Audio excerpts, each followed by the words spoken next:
is up, guys? I hope you all are doing absolutely amazing today, and welcome to the second beautiful morning blog cast. I am the anxious self-help guru here today to help you guys, and we're going to be talking about a variety of things. We're going to be talking about motivation, meaning, happiness, what are prerequisites to the goal process, the reward system in your brain, and all that juicy stuff. So without further ado, let's get right into it. It is not raining today.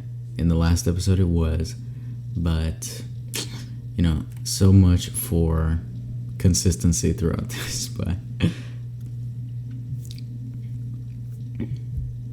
during quarantine, I know that a lot of us have struggled to fit ourselves into these new routines. And when you're trying to come up with kind of an airtight routine to help you achieve your goals, to help you really get what you need to get done in a given amount of time, we kind of struggle with motivation. We struggle with getting ourselves out of bed, getting ourselves into our workout clothes, and then actually completing it. And a lot of people like to talk about how they don't have quote-unquote motivation, or they don't have the drive or the willpower anymore. And willpower or motivation, there's kind of a wide debate. And for example, the marshmallow experiment, one really key factor in the kids' success in this marshmallow experiment was them actually looking away from the marshmallow, so they weren't able to see it. And that brings up the question of, is our environment supposed to motivate us? Is our environment supposed to act? Not act. We're the ones acting, guys. Our environment has to be in a certain way to promote our own action. And there's a lot of debate, there's a lot of talk about this, but what I want to specifically mention is motivation. And the way that I like to compare motivation is I compare motivation to momentum. Now, what do I mean by this? A lot of people, and this is a really, really key point, a lot of people think that happiness is the cause. They think that happiness is the cause of why people act the way that they do. And this is true. Sometimes when you're doing stuff from, a certain state of being, you will get different results than if you would if you were acting in a different state of being. If you're angry, if you're feeling anger, I should say, and you do something, the results are going to be different rather than if you were feeling sad or regret or jealousy or any other emotion.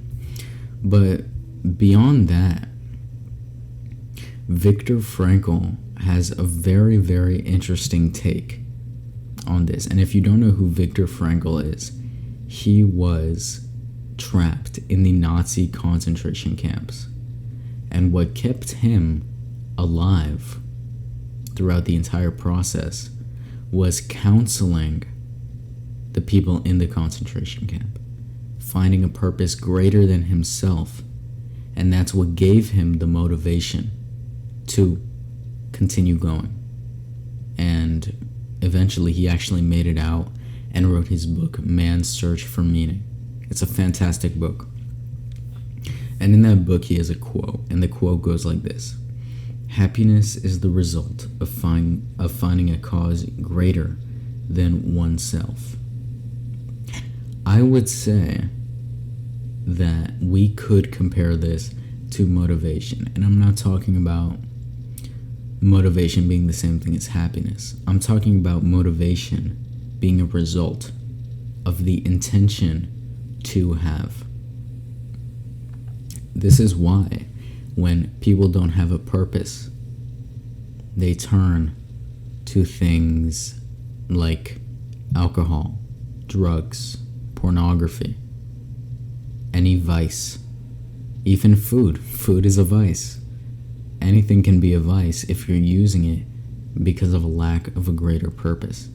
You have an existential hole, and maybe you have a hole in your stomach too, and you try to fill both of those. But in the end, it just leaves you, feeling more empty than when you actually came in. But what we're talking about here is motivation acting as the effect of your actions. If you take certain actions, you are going to feel a different way.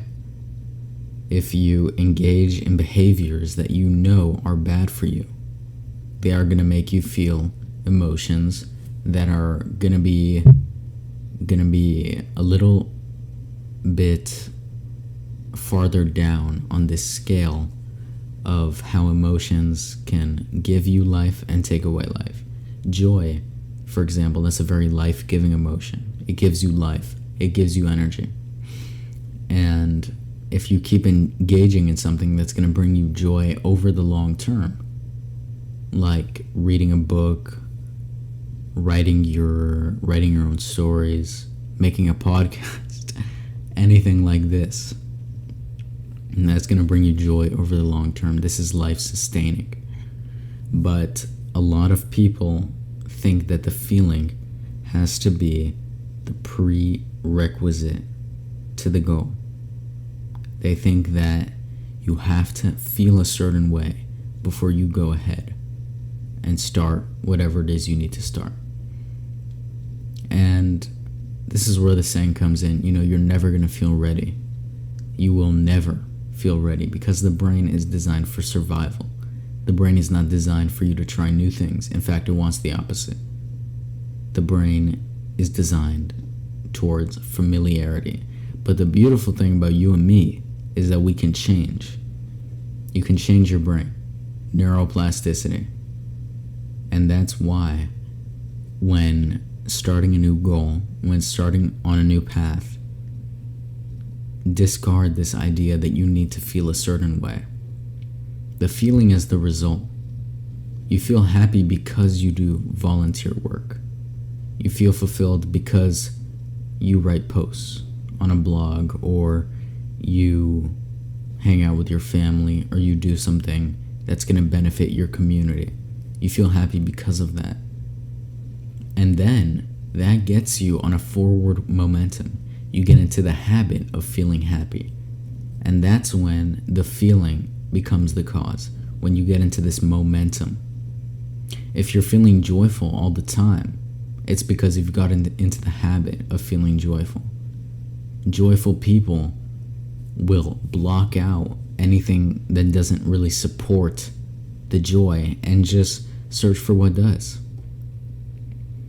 It's a simple, taking a step back, getting another perspective, because sometimes we're so caught up in our own stories, we can't even take a step back and think, okay, maybe I'm sad all the time because I actually keep finding things to make me sad. Maybe if I change my actions, my feelings will change as well. And that's true.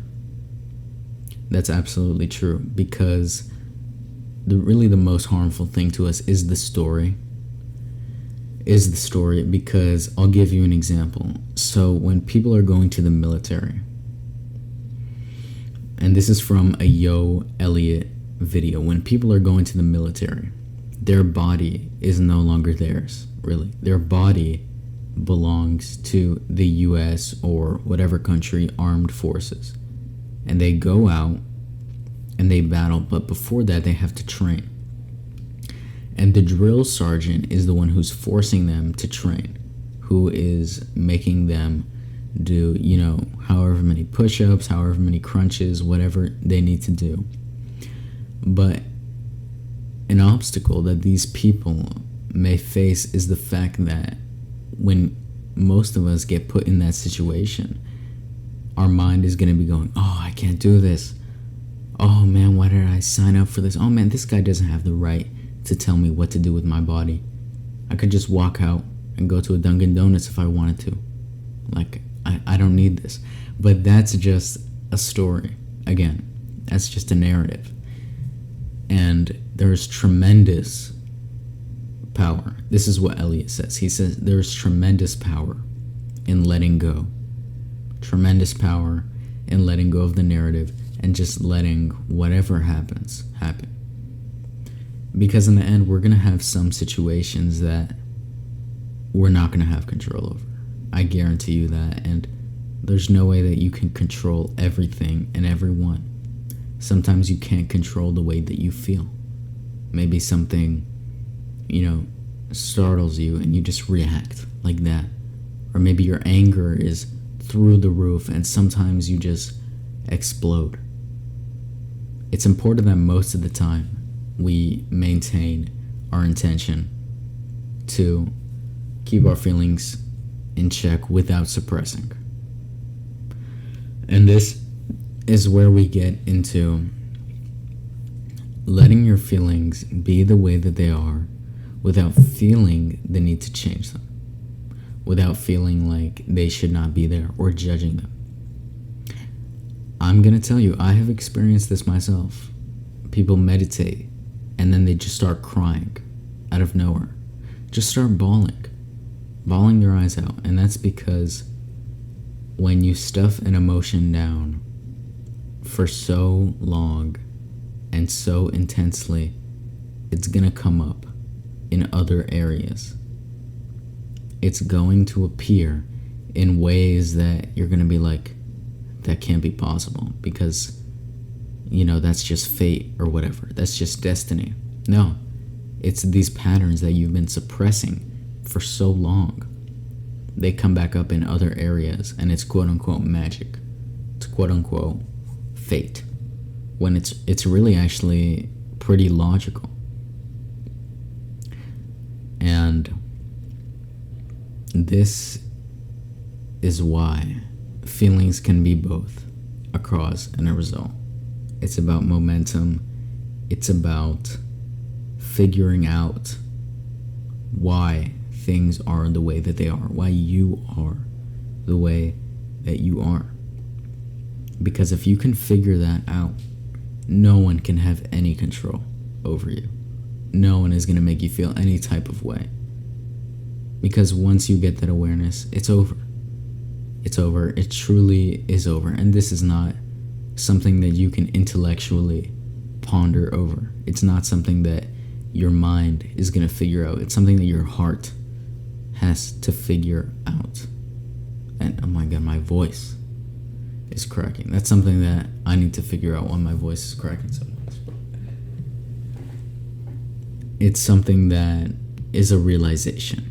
It's like Jeff Bezos realizing that he is the richest man. It's like someone actually getting to the top and then having that aha moment. That moment of, wow, I really have done it. I really have. And you just stand there in awe. And that's what we need to do with ourselves. We need to stand there in awe of ourselves, of what we've done, what we've accomplished, who we truly are. Because who you are is not the mind or the body. It's infinite. And if you can really look yourself in the eye and be proud of what you see, no one can have any control over you. No one can manipulate you. Because people manipulate in an attempt to distort the image that you see. They manipulate in an attempt to distort your reflection, your own reflection. But what that ends up doing is making you see this version of reality. Maybe it's not even yours. Most of the time, it's not yours. Actually, I would say 100% of the time, it's not yours. Everybody has their own view. Everyone has their own perspective on what has happened, how to deal with it, how to become a better person. But I think that the utmost important thing is clarity. Clarity clarity on your emotions, clarity on your mental state, clarity on who you are right now and who you want to become. Because if you keep lying to yourself, you're never going to get clarity. This is what meditation is. This is why almost every time I meditate, I just start crying. Because for so long, when you suppress those emotions and label yourself like, I shouldn't be feeling this way, and I should be feeling another way, you lose sight of what's right in front of you. When you get so focused on the goal, you lose sight of how you're feeling right now. And before you can change, you need to accept. Because it's like a ball bouncing off a wall. And I want to give a quick shout out to Quasi Joe here for this analogy. It's like a ball bouncing off of a wall, and the ball is going, using an enormous amount of energy, right? When you throw the ball and then it comes back, and that's a lot of kinetic energy. But what happens if you throw the ball against a net? The net catches the ball, and it uses the same amount of energy in both scenarios. But you have to be like the net. You have to accept. You have to have clarity over what is going on so you can fully accept it and change the next moment. You need to be fully grounded in the present to actually know what to do in the future. That's the only way. And this ties in a lot with bad habits. This ties in with setting goals for yourself and then getting disappointed because the end result isn't here. The reward center in the brain is not an intention-focused machine. It's a desire-focused machine. Your brain is going to look at what the best thing to do right now is. What's going to give you the most pleasure right now, because it wants survival. And if you've grown up in sort of a scarcity-fueled household or world or environment, you might be more susceptible to trying to eat that marshmallow before the instructor on the experiment is even done talking, because you want it now. You don't know, you don't trust that there's going to be something later, so you want it now.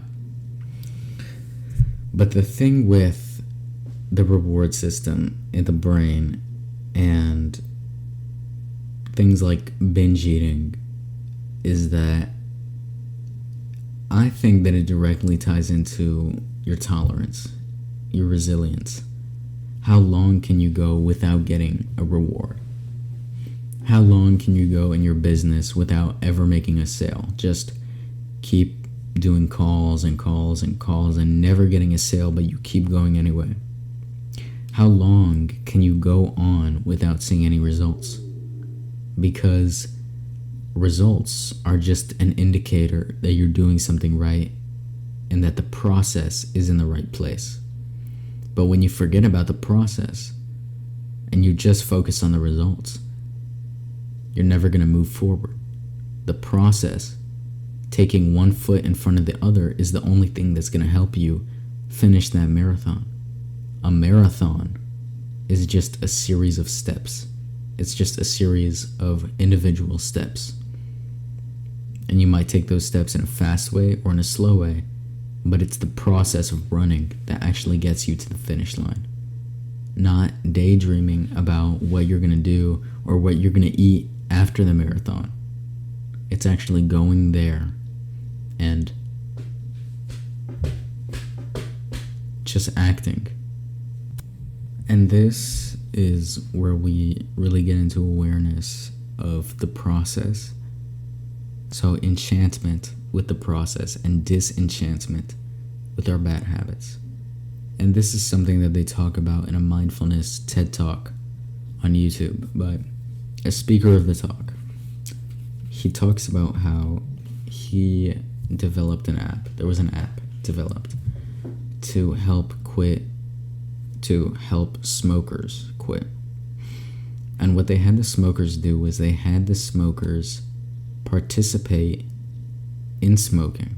They actually encouraged them. They said, yeah, you can smoke however many times you want, but while you're smoking, I want you to be fully aware of how it tastes, how it smells, and what you feel. And so they did, and the smokers actually were more successful in quitting. And this is really, really interesting because these smokers developed a sort of disenchantment with the habit. Disenchantment. That is probably one of the most powerful tools to start breaking a bad habit, to start gaining clarity over what it's doing to your life. A lot of us have bad habits.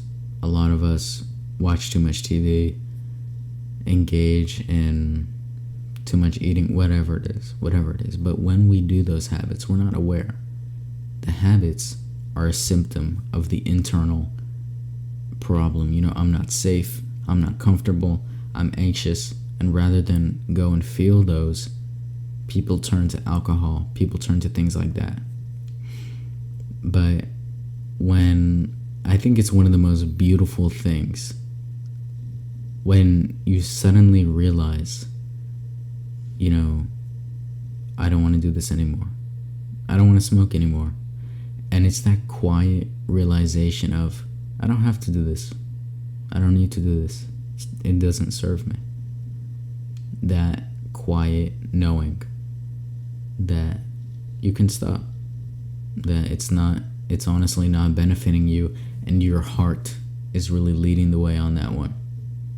I think that's when we've truly disconnected our identity from these bad habits.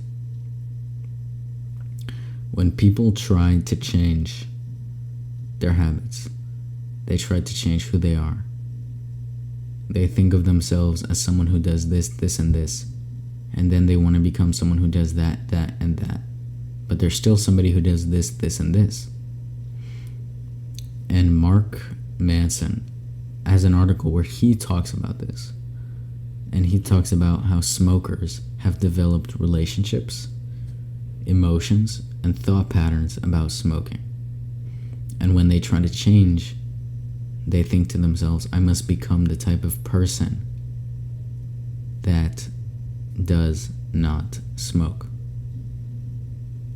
And this is very interesting to talk about because some people will tell you that you have to become a different person. I'm not gonna lie, some people say that you have to become the type of person who doesn't watch this or who doesn't do that. But some people talk about throwing away your entire identity and just going and doing what's best for you and throwing your identity and the ego to the side, just going and going and going. But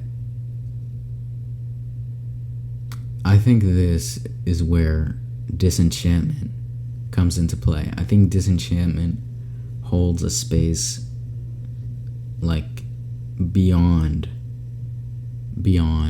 our identity or not having an identity. I think it's like just you as a consciousness realizing, this isn't productive for me. It's not helping me move forward. It's not helping me achieve my goals. It's not helping me do what I need to do on this planet. And so I'm not going to do it anymore. It's that quiet resolve. And this isn't some big flashy show of willpower. This is just a quiet knowing I'm not going to do it anymore. And I'll take whatever steps I have to achieve that. I'll do whatever I need to. And so it's not really about motivation. It's not really about, how tough I am or how much willpower I have. Although those two things can really play a part. It's about throwing your identity aside and not listening to the voice of your old self. Regardless of whether you want to throw your identity away whether you want to become someone else, that's totally fine. But in either case, you're going to have a voice telling you, oh no, it's okay. This bad habit will help. You're not someone who can quit. And the biggest thing to do is just sit with that and let it burn. Really just focus, bring it into the light, and just illuminate where that voice is coming from. And that's when you're going to gain clarity about who you were, who you're becoming, and who you are right now. Because you can clearly see all the characters that you have been playing, all the hats that you have been wearing throughout this entire process. Throughout life, you've worn many different hats. And sometimes the hats that we wear are effects, and our emotions can be causes. The stories that we tell ourselves make us develop an emotional attachment to these bad habits. And then we think, I need to do this. Everything is a mental game. Nothing is truly outside your reach. But if you think it is outside your reach, you're never going to actually grasp it. Everything is a mental game. Because your mind wants to have, your heart wants to experience, and your body doesn't care. It's your mind that really needs, quote unquote, needs to do something. And that's why we have these stories to, quote unquote, justify ourselves because of these bad habits. But the mind isn't supposed to be like this. The mind is going to put meanings on things. It's going to put a meaning on you smoking, or you drinking, or you feeling sad, or feeling happy. Because sad and happy are not really negative and good. They're just two different emotions. They act a different way. If you're looking at it from a purely neutral perspective, they're just two different emotions. Feeling sad feels a little bit different than feeling happy. They're two sides of the same coin. One could not exist without the other. But that doesn't mean that one of them is bad and one of them is good. This is where, habits aren't really bad. You can have a habit that long term is going to cause harm. But even the harm isn't bad. And when you really get disenchantment, it's not about labeling things as good or bad. It's about engaging in the habit, or you don't even have to engage, but really take a good look at the habit, feel it fully, and don't label it. Look at it objectively. People treat themselves like they are no good, lost forever, lost cause. And if you treat yourself like that over time, you're going to think of yourself as a lost cause. People think of themselves as addicted to watching TV, addicted to binge eating. No, everything is a mental game. You're not addicted. You are just someone who chooses to do that right now. It doesn't mean that you are a binge eater. It doesn't mean that you are a TV watcher. It's an objective fact. What you're doing right now is this. What you want to do is this. So, you look at it like that, then you just make the changes necessary. Without labeling yourself as good, without labeling yourself as bad, without trying to say to yourself, no, I don't have a problem, or without saying to yourself, I'm addicted, I'm a lost cause. And that is when you have achieved disenchantment. And I've been saying that a lot, but what I really mean by that is this inner resolve that, this is what I have, this is what I want, and I will take one step to get there. I will take one foot in front of the other, and I'm going to move there. And it may take a long time, and it may not. But I'm okay because I'm focused on taking the steps. I'm not focused on how am I going to look? What am I going to do at every single step of the way? I'm just talking about focusing on every action that I take, performing every action like it was sacred, like a monk. It brings you a deeper meaning, brings you a deeper understanding. And clarity is something not a lot of people have. It's something a lot of people want, and they try to achieve that through vices. But the vices will never get you to clarity. The vices are going to muddle your sphere of reality. It's going to muddle your sphere of who you are, objectively, at your core, when you're not thinking, when you're not, so obsessed with feeling. It's just when you're sitting there and you're in the being state.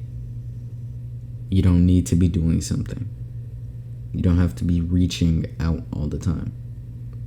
That's when you can use the mind as a tool to build you up instead of letting it break you down every single time. And this really brings us to choice. What is choice? Choice is what brings you the results. You make the choice to take one foot in front of the other on that marathon. Because the only difference between humans and other animals is that humans are no longer bound to strictly, biological impulses. You're no longer bound to, eat, sleep, reproduce, and that's the only 3 things that you can do in your life. And some people live like that, and I mean, no judgment, but you don't have to be that way. Humans have the option to go out and change. That's what neuroplasticity is. It's about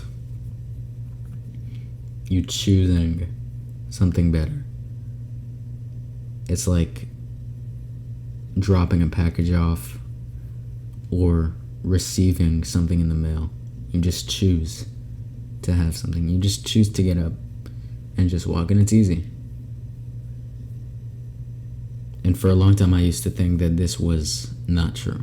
For a long time, I thought that letting go was something that I had to wait for. I thought that letting things be, and acceptance of my situation was something that I would only achieve in the future. And so that was my reality. I could only achieve it in the future. But because tomorrow never comes today, I could never let go. I could never accept. I'm going to let go. That was what I said to myself. I will let go. Instead of just, I let go. And there was always this voice inside my head that would tell me, well, I don't know how to let go. I don't know how to accept, so I can't. Because if I don't have a step-by-step process, then I can't. And I was very focused on the results of letting go. I was very focused on trying to push difficult things away from me. And I remember I was walking my dog one time, and I was just obsessing, how do I let go of this person? How do I let go of that person? When it's a choice. That's all it is. My ego was not very used to letting go. Was never used to just letting things be and realizing that, we live on this rock, and then anytime an asteroid could come and then hurl itself into the rock, and then the whole planet just in the middle of space. And there's probably other planets out there with other things, with other worlds, but I only know this one. And that put it in perspective. I was so hell-bent on making sure that I never let go that I could not focus on anything else. I could not practice any acceptance. And that's when I had to let go of letting go. Accept that sometimes you're going to feel a certain way. You may feel betrayed. Your ego may be hurt. And that's fine. That's completely fine, because that's natural. It's a natural process to feel uncomfortable sometimes. I'm not talking about situations that definitely should be stopped. I'm talking about times when you feel like you haven't found your meaning yet, or your purpose, and you feel uncomfortable and you're still searching. That's the process. You're in the process right now, and the results are coming. But you have to cherish that process that you're in right now, because you're going to look back and say, wow, I was taking one step in front of the other. At times I thought that I was walking sideways or doing the crab walk or going backwards, but I actually made it. And it was only taking those steps that got me there. It was only the process that could ever get me there. When you're sitting with your problems, when you're sitting with your quote-unquote demons, you'll find that they're like a highway, and you're driving through a tunnel on the highway, and eventually you come out of that tunnel and you feel a resolution. It's like a happy ending, almost, in a movie, or or maybe not a movie, maybe a podcast as well. So I hope you guys enjoyed. I hope you guys loved this episode. I hope you guys are doing amazing. I know it wasn't raining in this one, and I'm really sorry about that. I will, whenever it rains, I'll try to film it so I can have some consistency, but, for now, it's pretty dry. But I hope you guys enjoyed. Leave a like, leave a comment, tell me your thoughts, and I really appreciate every single one of you listening. So, thank you, and have a great one.